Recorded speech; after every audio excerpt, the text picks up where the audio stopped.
آقا در تنهایی کامل اومدم فارم، هیچ کدوم من یارمان نبودن و با یارای رندوم به سر می بردم. یه دست پریدیم فارم و همینجوری که دور دور میکردم دویدم رفتم به هیچ جا نمیرسم. من چرا یه انمی افتم به یامیت میکنم الان. یه شات زدم و کرمم گرفت که اینو باید اسنایپ کنم. دمیجم کرد یه ذره، ولی یه شات مهمونش کردم، هیچ شات زدم و به رفتیم. یه ذره چرخیدم تا که اومدم یه آرمور پیدا کردم، آرمور رو زدم و انمی دومم پیدا کردم.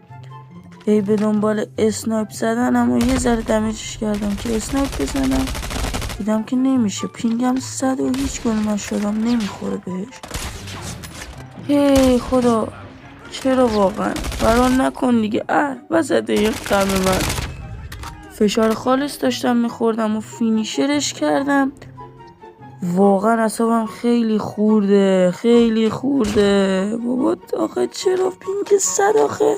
اشکال نداره تو میتونی امیر. بیوای ایول خدا رو شکر. با بیوای رفتم جلو، یه شات اصلا ایمم کار نمیکنه. من چرا با ایم خیلی سنگین دارم بازی میکنم، واقعا نمیدونم باید چی کار کنم.